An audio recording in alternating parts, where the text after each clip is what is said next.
अस्सलाम वालेकुम नाज़रीन, मैं हूं अरसलान खोगर। आप देख रहे हैं प्रोग्राम तेज़ी मंदी इकॉनमी और इस वक्त पाकिस्तान की मार्केट से जुड़ी बहुत सारी चीज़ें, बहुत सारी खबरें और बहुत सारे सवाल जिस पर आज बात करेंगे। महंगाई का एक तूफ़ान है और महंगाई के बारे में जो हालिया रिपोर्ट आई है वो बड़ी ख़तरनाक है। 15.34% के आसपास जाके महंगाई पहुँच चुकी है। इस हफ्ते की रिपोर्ट की मैं बात कर रहा हूँ और अगर ओवरऑल देखा जाए तो महंगाई की शरह डबल फिगर में है और डबल फिगर से नीचे आने की कोई सूरत दिखाई नहीं दे रही। महंगाई आम आदमी का सबसे बड़ा मसला है। फिर उसके साथ साथ IMF के जुड़े मामला जो गवर्नमेंट के साथ चल रही है डील, उसमें IMF का कर्ज तो ले रहे हैं, लेकिन दूसरी तरफ जो इकॉनमी पर बात करने वाले लोग हैं, जो इकॉनमी एक्सपर्ट्स हैं या आम आदमी हैं, वो इस बात से बहुत ज़्यादा डर गया है कि वज़ीर-ए-आज़म पाकिस्तान इमरान खान जब स्टेज पर अपोजिशन लीडर के तौर पर सामने आए, लोगों ने उनको सराहा, तो उस वक्त वज़ीर-ए-आज़म ये वाज़े तौर पर कहते दिखाई देते थे कि IMF के कर्ज में फंसना IMF को पाकिस्तान की इकॉनमी हवाले करने के मुतरादिफ है। लेकिन हालात अब भी वैसे ही दिखाई दे रहे हैं। कंट्रोल्ड होगी बिजली गैस बाय IMF। इसी तरह स्टेट बैंक के बारे में ये आम फहम ख्याल किया जा रहा है कि वो भी अब IMF कंट्रोल कर लेगा सारी चीज़ें और स्टेट बैंक के हवाले से उसको एक ऑटोनमस बॉडी बनाया जा रहा है, बल्कि बना दिया गया एक सदारती ऑर्डिनेंस के ज़रिए। बहुत सारी चीज़ें हुई हैं। फिर जो टैक्स छूट हुई है 150 अरब रुपए की टैक्स छूट थी, जिसको ख़त्म किया गया है। उसमें IT का शोबा भी सरे फहरिस्त है और बहुत सारे शोबे हैं, लेकिन टैक्स क्रेडिट की सहूलत दी गई है, वो एक अलग मामला है। पाकिस्तान में टैक्स कलेक्शन एक बड़ा मसला है। 77% के करीब पाकिस्तान में फ़ॉरेन फंडिंग यानी फ़ॉरेन जो इन्वेस्टमेंट थी FDI जिसे कहती हैं, उसमें गिरावट हुई है। फिर जो कर्ज़ है, इसी गवर्नमेंट ने पहले 7 माह में 6 अरब 51 करोड़ डॉलर कर्ज लिया। ये और चीज़ें भी हैं जिस पे बात करेंगे, एमनेस्टी स्कीम, सर्कुलर डेट और फिर बिजनेस से जुड़े मसाइल। इंडस्ट्रियलिस्ट क्या कहता है, इंडस्ट्री के मसाइल क्या हैं, गंदम, आटा, चीनी, इनके मसाइल क्या हैं, इनकी शॉर्टेज कहाँ पर हो रही है, क्यों हो रही है, इन सब चीज़ों पर भी बात करेंगे। एहसन मेहंदी साहब हमें ज्वाइन किया है, डायरेक्टर आरिफ हबीब ग्रुप हैं। बैरिस्टर वकास अब्रेज़ खान हमारे साथ मौजूद है, माहिर कानून, बिजनेस और टैक्सेशन। और काशिफ शबीर साहब ने हमें ज्वाइन किया है, Rawalpindi chamber of commerce and industry के साबिक सदर। बहुत शुक्रिया आप तीनों हज़रात का। काशिफ भाई, आपसे मेरा ख्याल है शुरू कर लेते हैं। सर, बहुत सारी चीज़ें हैं।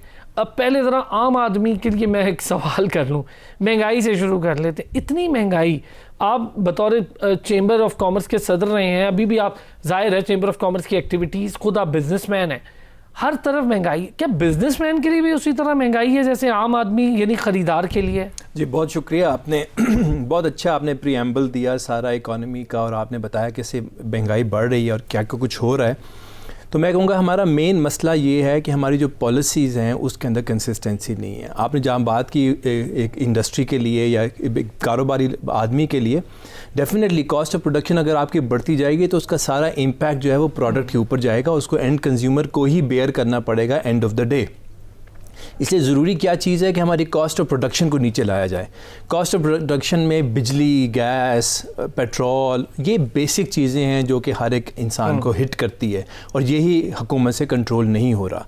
लेकिन जब आप पॉलिसी हुकूमत बनाएगी, ऐसी पॉलिसी जो कि अलूफ रह के बनाई जाए, बिज़नेस कम्यूनिटी को इंटरेक्शन ना किया जाए, उनको साथ बिठा के उनके मसाइल ना सुने जाएँ और पॉलिसी बनाई जाए, तो पॉलिसी का इम्पैक्ट ऐसे ही नेगेटिव तरीके से आएगा। आप देखें कि हम एक्सपेक्ट ये करते थे ये गवर्नमेंट आएगी तो पॉलिसी इंडिपेंडेंट तरीके से बनेगी, ऐसी पॉलिसी बनेगी जिससे मुल्क तरक्की करेगा, लेकिन उसके बिल्कुल बरक्स हो रहा है। हमें ये शुरू में कहा गया कि पेट्रोल के ऊपर जितनी एक्स्ट्रा टैक्सेस हैं वो हम ख़त्म कर देंगे, लेकिन आप देखें टैक्सेस बतदरीज बढ़ते जा रहे हैं। दुनिया में जहाँ पेट्रोल की मसनूआत और पेट्रोल की कीमत नीचे आ रही है, पाकिस्तान में बढ़ती जा रही है। पाकिस्तान में कॉस्ट पुश इन्फ्लेशन है, इन्फ्लेशन आपने बताया 15% पे पहुँच गई है, बहुत ही ज़्यादा अलार्मिंग है। देखें, हमें दुनिया के साथ कम्पीट करना है, दुनिया के साथ कम्पीट तब करेंगे जब कॉस्ट ऑफ प्रोडक्शन हमारी नीचे आएगी। बहुत ज़रूरी है कि पाकिस्तान का जो इंटरेस्ट रेट है, जो डिस्काउंट रेट है, वो पूरी खित्ते के बराबर होना चाहिए।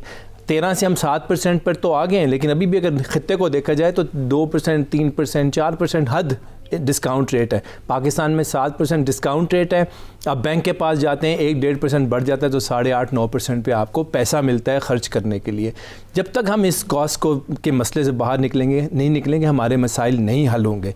पॉलिसी के अंदर कंसिस्टेंसी पॉलिसी के अंदर स्टेक होल्डर्स को साथ इन्वॉल्व करने की ज़रूरत है। अनफॉर्चुनेटली ये गवर्नमेंट स्टेक होल्डर्स का इत्मीनान बहाल करने में कामयाब नहीं हुए। हमें कॉन्फिडेंस ही नहीं है गवर्नमेंट के ऊपर। क्या गवर्नमेंट की पॉलिसी में कंसिस्टेंसी होगी कि नहीं होगी?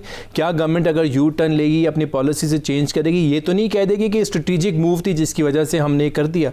आप जब स्टेक होल्डर को एतमाद नहीं देंगे, वो पैसा इकॉनमी में नहीं लेकर आएगा, मल्टीप्लायर इफेक्ट नहीं होगा, इकॉनमी कभी बूस्ट नहीं करेगी। पूरा हर चीज़ जो है वो एक ऐसे गुंजल में फंस गई है कि उस गुंजल से हम बाहर नहीं निकल रहे। बाहर निकलना बहुत ज़रूरी है। आप देखें बतदरीज हर चीज़ की कीमत बढ़ती जा रही है, पेट्रोल से लेकर खाने की एक किसी चीज़, बिजली, गैस, आप खाने की किसी एक चीज़ की देखें, आप आलू प्याज टमाटर की कीमतें देखें कहाँ तक पहुँच गई हैं। किसी भी आम आदमी के लिए ज़िंदगी को इस नहज पे पहुँचा दिया गया है कि गुजारना बहुत ही मुश्किल हो गया है। तो मैं समझता हूँ कि इसको एक हमें पॉलिसी को एक नए सिरे से सोचने की ज़रूरत है, देखने की ज़रूरत है कि कहाँ मसाइल हैं और कितना जल्दी हम इस मसले से बाहर निकल सकते हैं। विकास, बहुत सारी चीज़ें इस पर डिस्कशन है, लेकिन ज़रा शुरू IMF वाले मामले से कर लेते हैं। ये बताइएगा कि क्या सूरत हाल देख रहे हैं? बतौर लीगल एक्सपर्ट आप बहुत सारी चीज़ें जानते हैं, बेहतर जानते हैं। लोगों का ये कहना है, आम फहम ख्याल है कि अब स्टेट बैंक भी IMF चलाएगा और इस तरह पाकिस्तान की इन्फ्लेशन भी IMF कंट्रोल कर लेगा। बिजली वाला मामला आपके सामने है कि नेपरा बिजली की कीमत का तयन गवर्नमेंट को दे चुका, अब गवर्नमेंट करेगी और 6 रुपये के आसपास के बिजली का 1 यूनिट बढ़ा दिया जाएगा इस 1-1.5 साल के अरसे में। Thank you so much Islam for taking my perspective on this issue. देखिए, जब भी कोई भी मुल्क दुनिया का वो IMF के सामने या वर्ल्ड बैंक के सामने कशकोर लिए खड़ा होता है तो डेफिनेटली उनको उनकी पॉलिसीज पे, उनकी शराइत पे भी अमल दरामद करना पड़ता है जो उनकी स्टिपुलेशन होती है। पाकिस्तान के जो हमारे मौजूदा प्राइम मिनिस्टर हैं, जब आपने बिल्कुल दुरुस्त इंडिकेशन की, जब ये अपोजिशन में थे तो उस वक्त ये कहते थे कि मैं खुदकुशी कर लूंगा, IMF के पास नहीं जाऊंगा, बल्कि मैं कर्ज इनके मुंह पे मारूंगा। लेकिन आज we are suffering from very dreadful and doleful situation. अगर पाकिस्तान के 73 साल तारीख में देखें तो इस वक्त मुश्किल तरीन वक्त से पाकिस्तान इस वक्त गुजर रहा है। इनकी तरफ से नारे बहुत लगाए जाते हैं, बातें बहुत की जाती है, लेकिन IMF ने जो 2021 के फरवरी में ये जो अभी रीसेंट ट्रेंच जारी किया है लोन का, उसके मुताबिक जो ऑयल की प्राइसिंग है वो भी बढ़ेंगी, बिजली की नर्ख जो है उनमें भी इजाफा होगा। लिहाजा जब आप इतनी बड़ी मिकदार में मैसिव और नॉर्मस लोन्स लेते हैं तो आपको उनकी शराइत पे और स्टिपुलेशन पे भी अमल करने की ज़रूरत है और करना भी पड़ता है, बात मजबूरी। लिहाजा अभी जो सिचुएशन नज़र आ रही है, ऑयल की प्राइसिंग की कीमतें बढ़ रही हैं, फिर उसके बाद पेट्रोल की कीमतें बढ़ रही हैं, शाहुर्दनोश की कीमतें, जिस तरह जो आपके दूसरे पैनलिस्ट बात कर रहे थे। लिहाजा पाकिस्तान के अंदर जो एक आम आदमी है उसके लिए मसाइल, उसके लिए प्रॉब्लम बढ़ती जा रही है, उसकी सैलरीज वहीं पे हैं IMF से कर्जे लेने की वजह से। लेकिन हुकूमत अगर गवर्नमेंट की मौजूदा पॉलिसीज देखे, जिस तरह उन्होंने बात की कि उसके अंदर कंसिस्टेंसी नहीं है। अगर आप अपनी एक पॉलिसी बनाते हैं, गवर्नमेंट जब आपकी आती है, फिर आप एक पॉलिसी बनाते हैं कि हम अपने रेवेन्यू जनरेट करेंगे, टैक्स कलेक्शन में बेहतरी लाएंगे, सिस्टम को एफिशिएंट करेंगे, आपके तमाम के तमाम हरबे, तमाम प्लानिंग, तमाम प्लान जो हैं वो नकारा हो चुके हैं। उसके बावजूद फिर आप अपने जितने भी इनकम टैक्स की हैं उससे रिलेटेड डिपार्टमेंट्स हैं, बजाय इसके कि आप इसमें इस्लाहात नाफिज करें या पॉलिसीज में कंसिस्टेंसी रखें, आप इनके चेयरमैन को बदल देते हैं, इनके तबादले कर देते हैं, जिससे फिर मजीद रूप और नॉर्मली का सामना करना पड़ता है। मैं ये समझता हूँ कि मौजूदा जो दौर है वो इस चीज़ का मुतहम्मिल नहीं हो सकता। और जहाँ तक अब जो ये ऑर्डिनेंस भी जारी कर दिया गया, इसे पार्लियामेंट के सामने 120 दिन के अंदर पेश करके फिर इस पर मुकम्मल पार्लियामेंट की कंसेंट भी लेनी है, ये this is a very hard nut to crack. और इस वक्त पाकिस्तान के अंदर जो IMF के कंट्रोल में ये देने जा रही है स्टेट बैंक, और इसको बिल्कुल वजारत खजाना से इंडिपेंडेंट करके, पार्लियामेंट से इंडिपेंडेंट करके मुकम्मल तौर पर इसे एक ऑटोनमस इंस्टीट्यूशन बनाने जा रहे हैं। मैं ये समझता हूँ कि इससे पाकिस्तान को आने वाले वक्त में बहुत ज़्यादा प्रॉब्लम्स का सामना करना है। कुछ लोगों ने तो यहाँ तक इंकशाफात किए कि इसे ईस्ट इंडियन कंपनी की तर्ज पर एक अदारा बनाने की कोशिश की जा रही है, जिसे हमारे बैरूनी हाथ या बैरूनी अदारे जो हैं वो टैकल करेंगे या वो रेगुलेट करेंगे, वो ऑपरेट करेंगे। लिहाजा पाकिस्तान के लिए मजीद मुश्किलात बढ़ती जा रही हैं। कुछ दिन हम ये देखते हैं कि कई दफ़ा कोई मस्बत खबर आती है, कोई मस्बत अशारी है, लेकिन वेरी नेक्स्ट डे हम देखते हैं कि फिर पाकिस्तान के अंदर वही प्रॉब्लम, वही मसाइल, वही नॉर्मलीज और वही मुश्किलात जो हैं बतदरीज मौजूद हैं और बढ़ती भी जा रही हैं। अच्छा एहसन मेहती साहब, सर आज स्टॉक मार्केट को क्या हुआ सर, क्या वजह हो गई? 1000 से ज़ायद पॉइंट्स की गिरावट अचानक से और 44,000 पर दोबारा इंडेक्स आकर खड़ा हो गया, क्या हुआ सर अचानक, ऐसा क्या मामला हो गया? देखिए, ये तो हम देख रहे हैं कि जो IMF की जो शराइत को लेके जो इन्वेस्टर्स इस वक्त पैनिक कर रहे हैं, जाहिर है काफ़ी अनसर्टेनिटी भी है। ये पावर टैरिफ कहाँ जा रहा है, और फिर उसके बाद हम देख रहे हैं कि जो पैसे $500 मिलियन हमें मिलने लगे हैं, उसके अंदर हम देख रहे हैं कि जो इस वक्त कंडीशंस लगाई गई हैं 150 बिलियन की एग्जेम्पशन जो हैं, जिसमें कॉर्पोरेट सेक्टर के अंदर स्पेशली जो ग्रुप बेस्ड इन्वेस्टमेंट्स हैं उनके डिविडेंड पर जो है वो टैक्सेस हैं। फिर इसके अलावा कॉर्पोरेट सेक्टर पे मजीद टैक्सेस जो हैं, जो एग्जेम्पशन थी उनको ख़त्म किया गया है। आई थिंक कि इन्वेस्टर्स कैलकुलेट कर रहे हैं कि जो इस वक्त जो कॉर्पोरेट प्रॉफिटेबिलिटी है उस पर क्या इम्पैक्ट आएगा नई IMF की जो कंडीशंस हैं। आई बिलीव कि इसका जो एस्पेक्ट्स हैं वो एक्सपोर्ट्स पर भी हैं, स्पेशली IT सेक्टर के अंदर जो टैक्स एग्जेम्पशंस को ख़त्म किया गया है, और जाहिर है जो टैक्स क्रेडिट की नई रिजीम जो लेकर आए हैं, और आई थिंक एक ऑर्डिनेंसेस जो हैं वो एक रिवाइज निकले हुए हैं, और उसके अंदर हम देख रहे हैं कि जो इन्वेस्टर हैं उनको हर तरफ से जो है एक अनसर्टेनिटी का जो है वो इस वक्त सामना है। स्पेशली जिस तरह से पावर टैरिफ की बात भी है, वहाँ पे सर्कुलर डेट क्राइसिस को भी ख़त्म करने के लिए गवर्नमेंट की कुछ ऐसी तरजीहात होंगी जो आने वाले वक्तों में हमें जो कॉस्ट ऑफ डूइंग बिजनेस है वो उसको बढ़ते हुए देख रहे हैं। फिर जाहिर है हमारी एक्सपोर्ट्स पे इसका इम्पैक्ट आता है, फिर हमारी जो डीलिंग्स हैं, कैप कॉर्पोरेट प्रॉफिटेबिलिटी है वो उसके अंदर प्रेशर आएगा। आई थिंक कि तमाम सेक्टर्स पे मोर और लेस इसका इम्पैक्ट आने लगा है। आई थिंक कि इन्वेस्टर पैनिक कर रहे हैं। इंटरनेशनल ऑयल प्राइसेस भी जो है उसमें हमने कोई 2 से 3% की कमी देखी है। जो ये स्विस कैनाल का जो प्रॉब्लम रिजॉल्व हुआ है, आई थिंक कि जो ऑयल प्राइसेस ग्लोबली गिरती हैं उसका ऑयल स्टॉक्स पे भी जो है वो थोड़ा बहुत प्रेशर देखा गया है। तो आई थिंक कि post earning season profit taking more और लेस एक्सपेक्टेड थी, और इस वक्त जो इकोनॉमिक अनसर्टेनिटी है वो एक बहुत बड़ा चैलेंज है गवर्नमेंट के। काशिफ साहब, बहुत सारी चीज़ें डिस्कशन अब ओपन हो चुकी है। आपने वकास साहब के और फिर एहसन साहब के भी बहुत सारे व्यूज़ सुने। सर, आपका अपना ताल्लुक जिस बिज़नेस कम्युनिटी से है, फिर आप रावलपिंडी चैम्बर को भी रिप्रेजेंट करते हैं। एक बड़ी आम और उमूमी सी शिकायत मैं जब भी चैम्बर ऑफ कॉमर्स से बात करता हूँ पाकिस्तान भर में, वो कहते हैं कि कभी भी कोई फ़ैसला होता है तो हमारी राय तो ले लेते हैं लेकिन उस पर अमल दरामद नहीं होता, चाहे बजट बन रहा हो चाहे कुछ हो रहा हो। अभी एक और चीज़ सामने आ रही है, जो टैक्सेशन की छूट वाला मामला है। कहा यह जा रहा है कि इससे एक महंगाई का नया तूफान आएगा, ये कोई नए मिनी बजट की तरफ ले, लोग अपने अपने खदशात का इजहार करें। फ़र्ज़ करें कि टैक्सेशन की छूट ख़त्म हो रही है, बहुत सारी चीज़ें हो गई, क्या ये जो कॉर्पोरेट टैक्सेशन छूट का ख़त्म होना है ये हकीकी मानों में एक महंगाई का नया तूफान ले आएगा? लोगों के लिए वाकई में कोई परेशानी की बात है? देखें, सबसे पहले आपने बात की कि गवर्नमेंट कितना इन्वॉल्व करती है स्टेक होल्डर्स और प्राइवेट सेक्टर को। इसमें कोई शक नहीं है कि गवर्नमेंट हमसे प्रपोजल मांगती है, हम चेंबर के प्लेटफॉर्म से भी गवर्नमेंट को प्रपोजल्स देते हैं, लेकिन वो फिर इंडिपेंडेंट फैसला करते हैं कि इन प्रपोजल्स को मानना है कि नहीं मानना। हमारा मानना ये होता है कि आप जब प्राइवेट सेक्टर को इन्वॉल्व करते हैं तो उनको क्वान्टिटेटिव टारगेट्स दें, और जब टारगेट्स दें तो फिर उनके साथ डिस्कशन होनी चाहिए। डिस्कशन ऐसी होनी चाहिए कि जो मैक्रो इकोनॉमिक पॉलिसी है वो गवर्नमेंट की तरफ से बनकर आए, और उसके अंदर जो माइक्रो इकोनॉमिक पॉलिसी है वो प्राइवेट सेक्टर की तरफ से आनी चाहिए। किसी भी मुल्क के अंदर फैसले जो हैं वो 1-2 साल की पॉलिसी में नहीं होते। अगर आप डेवलप्ड मुल्कों को देखें तो वहाँ पॉलिसी बनती है 10 साल, 15 साल, 20 सालों के लिए, और प्राइवेट सेक्टर को पता होता है कि हाँ अब 10 साल के अंदर हमने जो इन्वेस्टमेंट करनी है उसका रिटर्न किस हिसाब से निकलेगा।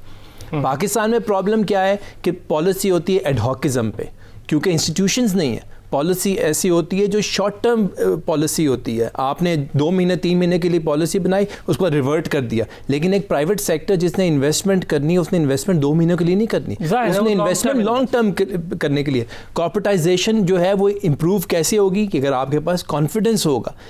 हुकूमत प्राइवेट सेक्टर को कॉन्फिडेंस देने में मुकम्मल तौर पर नाकाम रही, क्योंकि हमें पता है कि हमें उस तरह की इन्वॉल्वमेंट हमारी पॉलिसी के अंदर नहीं है, जिसकी वजह से रिजल्ट नहीं आ रहे। देखिए, काशिफ शबीर साहब भी मेरे साथ हैं, बैरिस्टर वकास अब्रेज़ और एहसन मेहदी साहब हमारे साथ हैं। एक छोटा सा ब्रेक लेता हूँ, ब्रेक से वापस आता हूँ तो इस पर बात करते हैं कि जब गवर्नमेंट पर एतमाद उठ जाता है बिजनेस कम्युनिटी का, या बिजनेस कम्युनिटी के लिए जो गवर्नमेंट नारा लगा कर आती है ईज ऑफ डूइंग बिजनेस का, वो पूरा नहीं होता, तो किस तरह के कॉन्सिक्वेंसेज होते हैं, और फिर इकॉनमी पर उसका प्रेशर अलग होता है, टैक्स कलेक्शन पर भी इसका प्रेशर होगा। वापस आते हैं ब्रेक से तो इस पर बात करते हैं।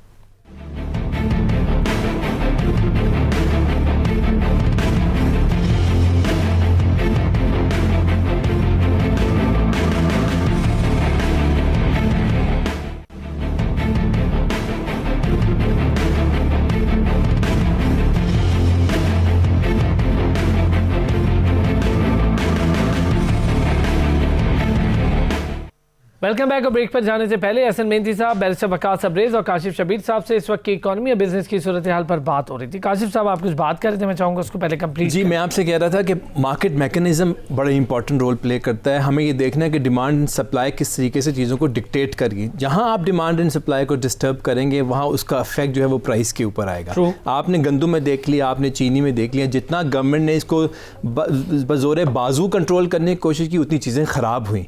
आसान तरीका है, जहां आपकी डिमांड है वहां आप उसकी सप्लाई को इंक्रीज़ कर दें, ऑटोमेटिकली प्राइसेस कंट्रोल आएगी। मैं दोबारा कहूँगा, गवर्नमेंट फैसिलिटेटर के तौर पर दरमियान में आए। गवर्नमेंट अगर जो ज़रूरी बुनियादी चीज़ें हैं उनका अगर रिज़र्व रखना चाहती है अपने पास, तो स्ट्रेटेजिक रिज़र्व रखें। जहाँ प्राइवेट सेक्टर उसको मैनिपुलेट करने की कोशिश करें, वहाँ आपने रिज़र्व से उस प्राइसेस को कंट्रोल करें।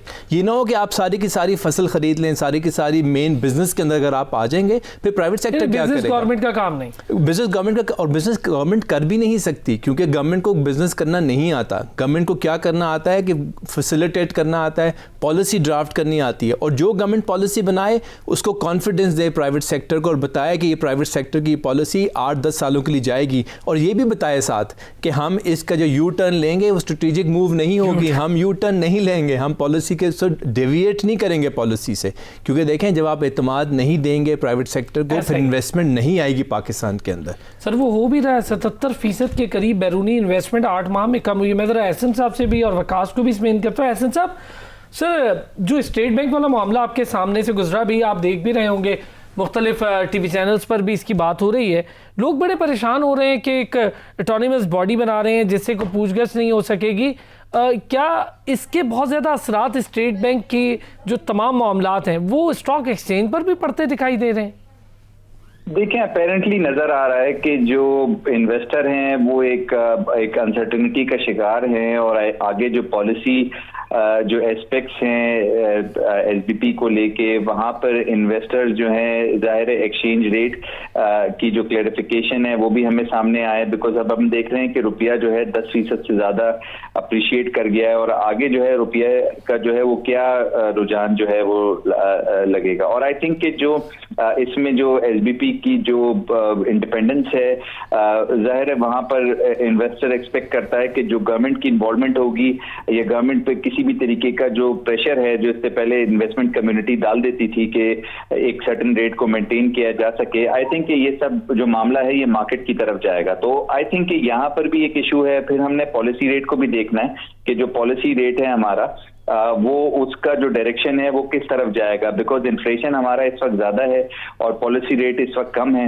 और इस वक्त जो है वो सप्लाई साइड को लेके जो है पॉलिसी रेट को एक लेवल पर जो है लेकर आया जा रहा है। बट जहां ग्रोथ 6% या 5% पर जाती है, वहां पे कोई ना कोई रीजन जो है बना करके हम देखते हैं कि पॉलिसी रेट जो है उसको बढ़ा दिया जाता है। तो आई थिंक कि जो क्लेरिफिकेशन है इससे पहले गवर्नमेंट के लेवल पर जो है दे दी जाती थी, और आई थिंक कि पॉलिटिकल रीजन के तहत जो है वो किसी तरीके से पॉलिसी को इम्पैक्ट किया जाता था। अब जो इंडिपेंडेंस है, आई थिंक कि वहां पर इंटरनेशनल एजेंसी से परमिशन या क्रेडिटर एजेंसी से जो है वो हमें परमिशन लेनी पड़ेगी पॉलिसी को डिसाइड करने के लिए।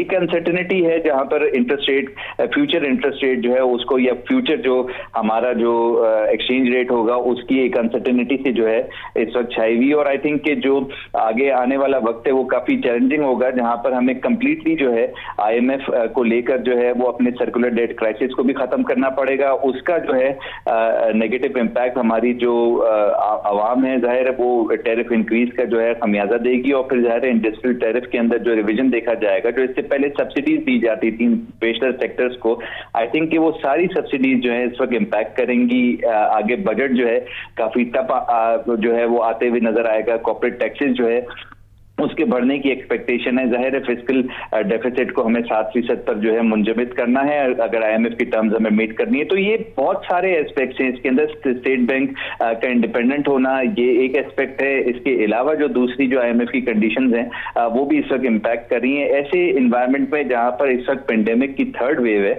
और थर्ड वेव में लॉकडाउन जो एक्सपेक्टेड लोकली भी हैं ग्लोबली भी हैं, आई थिंक कि हम काफी ज्यादा इस वक्त चैलेंजिंग सर्कमस्टांसेस में, बट इसमें जो बेहतर बेहतर जो हमें सूरत नजर आ रही है वो रुपी डॉलर पैरिटी है, जो बेहतरीन जो है रुपी स्ट्रॉन्गर होता चला जा रहा है। और हमने देखा है कि पिछले 2 महीने से जो है रुपी की जो स्ट्रेंथ है वो फॉरेन इन्वेस्टर को भी जो है कन्विंस कर रही है कि पाकिस्तान मार्केट का रुख करे। फॉरेन इंटरेस्ट भी पाकिस्तान मार्केट में दोबारा आना शुरू हो गया है। आई थिंक कि रुपी का रिकवर होना हमारे फॉरेन डेट्स के लिए के रिजॉल्व के लिए काफी ज्यादा जो है पॉजिटिव देखा जा रहा है। ये सारी नेगेटिविटी के अंदर इस एस्पेक्ट को जो है हमने क्रेडिट पर लेना है। चलिए, ये एक पॉजिटिव बात है कि चलिए रुपये अप्रिशिएट हुआ है, ये भी एक बड़ी पॉजिटिव साइन है। चूंकि इतनी ज़्यादा नेगेटिविटी है तो कुछ पॉजिटिविटी ज़रा हौसला भी देती है।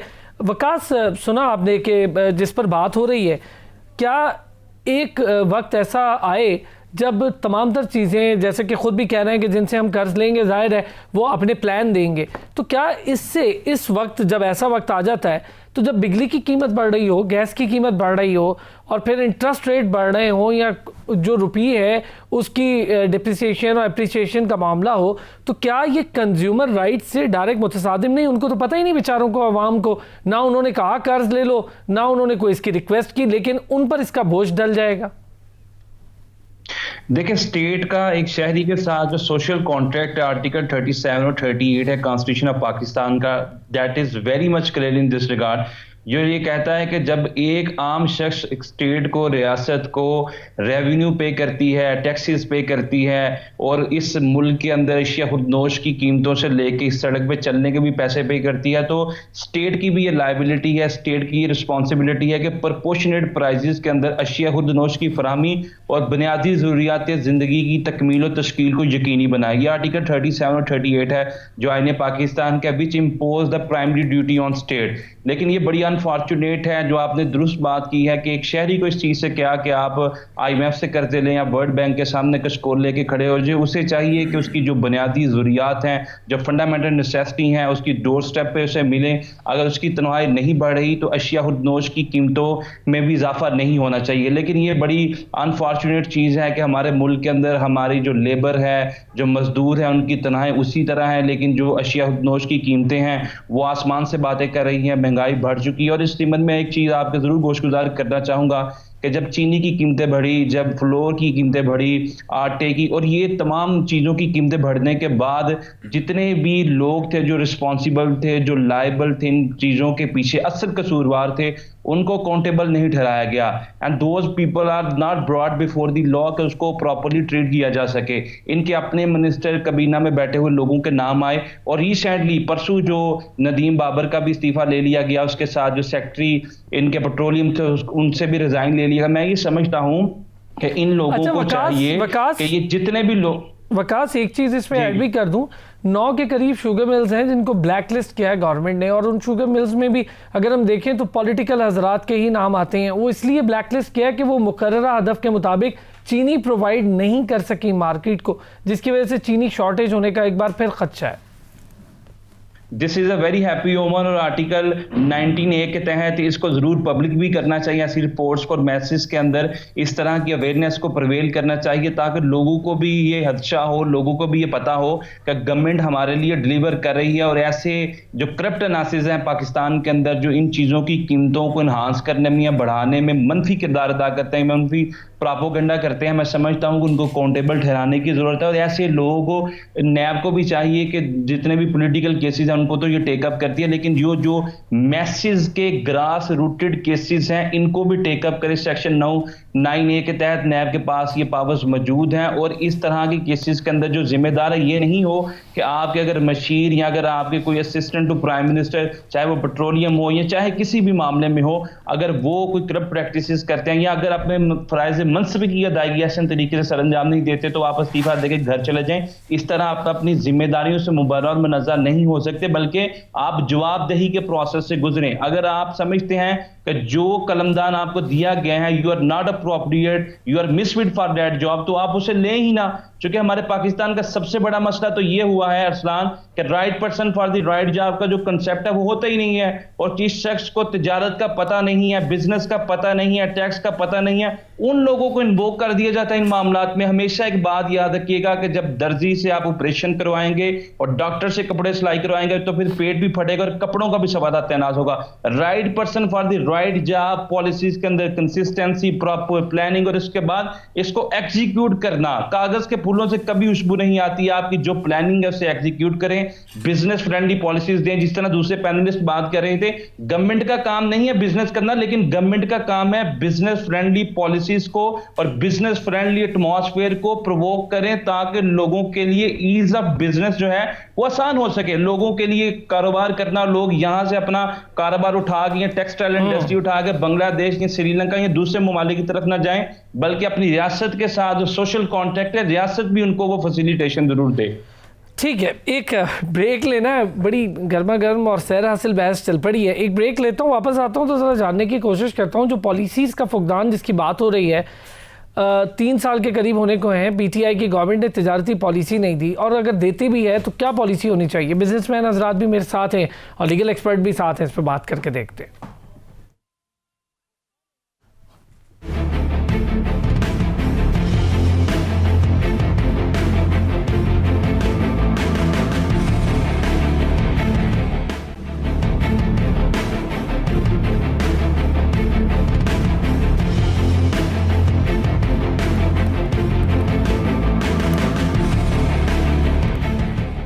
Welcome back. पॉलिसीज़ का फुकदान, जीडीपी की शरह और पाकिस्तान के दीगर मसाइल। दुगनी हम पेट्रोलियम लेवी तो हासिल कर रहे हैं, लेकिन 6 माह में जो तिजारती खसारा है वो बढ़ गया है। ये बड़ी हैरत की बात है कि एक तरफ आप लीवीज़ और टैक्सेस की भरमार रखें, फिर भी आपका खसारा बढ़ना शुरू हो जाए, तो कितना बड़ा प्रेशर होता है। काशिफ शबीर साहब कुछ कह रहे लगे थे। मैं 2 चीज़ें बड़ी इंपॉर्टेंट डिस्कस करना चाह रहा था। नंबर 1 तो ये है कि रुपी डॉलर पैरिटी, जो हम रुपी जो अप्रिशिएट कर रहा है, लेकिन उसके साथ साथ आप ये देखें कि 115 बिलियन डॉलर पे हमारा कर्जा जो है, बैरूनी कर्जा, वो पहुंच चुका है।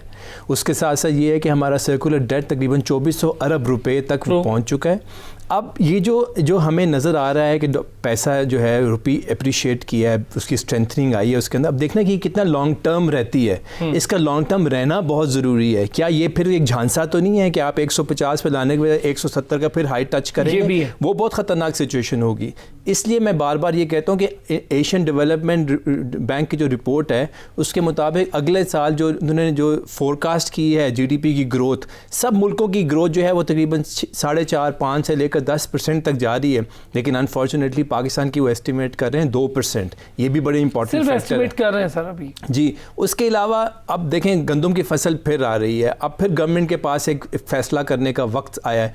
क्या पिछले साल की तरह फिर गवर्नमेंट वो काम तो नहीं करेगा कि फ्लावर मिल्स को गंदम ना खरीदने दे और सारा जो है खुद अपने खरीद में चला जाए, और दरमियान का जो बंदा जो है मिडलमैन वो मैनिपुलेट करे मार्केट को, और उसके बाद गवर्नमेंट को इंपोर्ट करना पड़ता है अपने फॉरेन रिजर्व्स को ज़ाया करके गंदम। तो बेहतर यह है कि गवर्नमेंट जो है वो प्राइवेट सेक्टर को ख़रीद करने दे। हमारी रिक्वायरमेंट तकरीबन 1.5 से 2 मिलियन टन की है। अगर वो प्राइवेट सेक्टर ख़रीद कर लेगा तो वही बोझ गंदम के सर से उतर कर प्राइवेट सेक्टर के ऊपर आ जाएगा। और गवर्नमेंट जो है जिस तरह उन्होंने 3.5 मिलियन का टारगेट रखा है, मैं तो कहता हूँ 3.5 मिलियन से भी कम गवर्नमेंट को टारगेट करना चाहिए। प्राइवेट सेक्टर को इसमें इन्वॉल्व करना चाहिए, अपने पास स्ट्रेटेजिक रिजर्व्स रखे ताकि इनकी डिपेंडेंस जो है वो इंपोर्ट के ऊपर कम से कम रहे, प्राइवेट सेक्टर इन्वॉल्व रहे। और जब प्राइवेट सेक्टर मार्केट में रहेगा, मार्केट मैकेनिज्म अपना रोल प्ले करेगी, डिमांड एंड सप्लाई की वजह से सस्ता आटा हम लोगों को दे सकेंगे। लेकिन अगर गवर्नमेंट इस पॉलिसी पे नहीं आएगी और फिर गवर्नमेंट सारा अपने पास रिजर्व कर लेगी और प्राइवेट सेक्टर को नहीं मार्केट में काम करने देगी, फिर वहीं पॉलिसी का फुकदान होगा और फिर गवर्नमेंट के लिए प्रॉब्लम आएंगे। तो इसलिए जिस तरह इन्होंने कहा right man at the right job, उसके अलावा आपको डिसीजन सही वक्त पे करना बड़ा ज़रूरी है। पिछले साल में अगर आपको मिसाल दूं तो प्राइवेट सेक्टर ने $230 पर टन के हिसाब से गंदम खरीदी मई जून में जाकर, और गवर्नमेंट ने वही गंदम जो कि मई जून में खरीदी थी अगस्त सितंबर में ली $280-300 पर टन के हिसाब से ली। तो आप रेट बढ़ गए, आटे आप डिफरेंस देखेंगे, वो डिफरेंस जो है वो सब्सिडी में जब ट्रांसलेट हुआ तो गवर्नमेंट को अरबों रुपए की सब्सिडी जो है वो देनी पड़ी। तो इसलिए अपना डिसीजन को सही टाइम पे भी करने की बहुत ज़रूरत है। इसलिए हम बार बार कहते हैं कि आप स्टेक होल्डर्स को इन्वॉल्व करें और स्टेक होल्डर से फैसले करवाएं। एहसन साहब, सर 2 चीज़ें आपसे जानना चाहूँगा। एक, हम सब्सिडीज़ का खात्मा और टैक्स छूट वाली बात, आपको पता ही है 150 अरब के करीब टैक्स छूट ख़त्म हुई है। सर दूसरी तरफ एमनेस्टी स्कीम, क्या दोनों चीज़ें पैरेलल चलेंगी? एक तरफ आप छूट ख़त्म करते जाएं और दूसरी तरफ आप एमनेस्टी स्कीम्स के ज़रिए किसी ख़ास सेक्टर को मराद दे दें या उसमें कोई दबाव से हटा लें उन्हें? देखिए, बिल्कुल ये एक आपका इम्पोर्टेंट जो है वो आपकी जो है वो ऑब्जर्वेशन है कि जो हम देख रहे हैं कि कुछ सेक्टर्स को एमनेस्टी अभी भी दी जा रही है, जाहिर है उनसे ग्रोथ एक्सपेक्टेड है, और कुछ सेक्टर्स को जो है ना वो इस वक्त हम देख रहे हैं कि वो जाहिर है उसके एग्जेम्पशंस आईएमएफ की तरफ से एज ए कंडीशन जो है वो खत्म कर दी गई है। तो आई थिंक कि ये जो डिसीजंस हैं इसके अंदर किस हद तक उन एजेंसीज का ताल्लुक है जो हमें या क्रेडिटर्स का ताल्लुक है जो हमें लोन दे रहे हैं, आई थिंक कि वहां पर हमें देखना पड़ेगा कि दे विश के ये वाले सेक्टर जो हैं इनको ग्रोथ जो है वो देनी है और दूसरे जो सेक्टर्स हैं वहां से ग्रोथ लेनी है। तो आई थिंक कि काफी चैलेंजिंग सिचुएशन में है जहां पर जो हमारे इकोनॉमिक मैनेजर्स हैं वो डिसाइड कर रहे हैं कि किस सेक्टर के अंदर जो है वो सपोर्ट देना है और किस सेक्टर में नहीं देना। और जाहिर है हम जो बाहर लोग हैं, जाहिर है जो डिसीजन मेकर्स नहीं है, वो इन एस्पेक्ट्स को देख रहे हैं कि इकोनॉमिक मैनेजर जो है उनका फोकस किया है। तो बिल्कुल आपकी सही बात है कि एक तरफ एम्प्लॉयमेंट देनी है यानी कि कंस्ट्रक्शन सेक्टर में, और एक तरफ से एम्प्लॉयमेंट लेनी है यानी कि आईटी सेक्टर से। तो आई थिंक कि ये सारी चीजें जो है एक मिक्स हमें नजर आ रहा है कि जहां पर हमें देखना पड़ेगा कि डॉक्यूमेंटेशन का भी एक रोल है, और डॉक्यूमेंटेशन के अलावा वो आईटी एक्सपोर्ट जो है हमारी डॉक्यूमेंटेड सेक्टर से वो ये चाह रहे हैं कि जितनी डॉक्यूमेंटेशन हो वहां पर एग्जेम्पशंस दी जाएं और ऐसी एक सिचुएशन सामने आए कि जहां पर एम्प्लॉयमेंट भी जो है एक तरफ से आ रही हो, दूसरी तरफ से जो है डिफिकल्टीज भी दूसरे सेक्टर्स को जा रही हो। तो बिल्कुल सही आपने हाईलाइट किया है कि ये जो इकोनॉमिक मैनेजर्स हैं उनकी प्रायोरिटीज जो है इस वक्त कंस्ट्रक्शन सेक्टर पर हैं और जो दूसरे सेक्टर्स हैं उस पर मजीद डॉक्यूमेंटेशन जो है बढ़ाई जा रही है। ठीक है, उस पर बहुत ज़्यादा गौर करने की भी ज़रूरत है। मैं बहुत शुक्रिया। ये जो स्कूल्स वाला मामला है, एक बार फिर लॉकडाउन हो रहा है, स्कूल से जुड़ा जो बिजनेस है, एजुकेशन से जुड़े जो लोग हैं वो बड़ी परेशानी का शिकार हो जाते हैं। लॉकडाउन हो रहा है, नहीं हो रहा, फीसें लेनी है नहीं लेनी, क्या इसके लिए कोई पॉलिसी मुरतब नहीं कर लेनी चाहिए? सबसे इम्पोर्टेंट बात तो ये है कि लॉकडाउन में गवर्नमेंट को बड़ी एहतियात से पॉलिसी बनाने की ज़रूरत है। हम ये समझते हैं कि जो क्रिटिकल एरियाज़ हैं वहाँ पर तो गवर्नमेंट लॉकडाउन करे, लेकिन बिज़नेस कम्युनिटी को तंग ना करे। बिज़नेसेस जो हैं उनको बंद करने से फ़ायदा नहीं होगा। आप सोशल एक्टिविटीज़ को मिनिमाइज़ करने की कोशिश करें। ऐसी जगह पर जहाँ आप कारोबार को रोकेंगे वहाँ पूरा इकोनॉमिक साइकिल डिस्टर्ब हो जाता है। अगर गवर्नमेंट ये कहे जी 2-3 दिन छुट्टी करनी है या 4 से 6 बजे तक कारोबार करना है और टाइम पूरा ना दे, तो आप सोचें कि वही असल मकसद क्या है लॉकडाउन का, या असल मकसद क्या है कोरोना में कि आपने रश नहीं होने देना। तो इसलिए टाइम को कम करने का फायदा नहीं है, लेकिन सोशल एक्टिविटीज को गवर्नमेंट को कम करना चाहिए क्योंकि इसके फिर इम्पैक्ट सोसाइटी के ऊपर आएगा। कम होगा, लोग उतनी ज्यादा जल्दी भागेंगे उस चीज की तरफ और जाहिर है वो कहेंगे कि बहुत बहुत शुक्रिया। काशिफ शबीर साहब आपका, एहसन मेहंदी साहब आपका भी बहुत शुक्रिया, वकास अब्रेज खान हमारे साथ मौजूद थे, आप तीनों का बहुत शुक्रिया। फिर होगी आपसे मुलाकात, अपना ख्याल रखिएगा।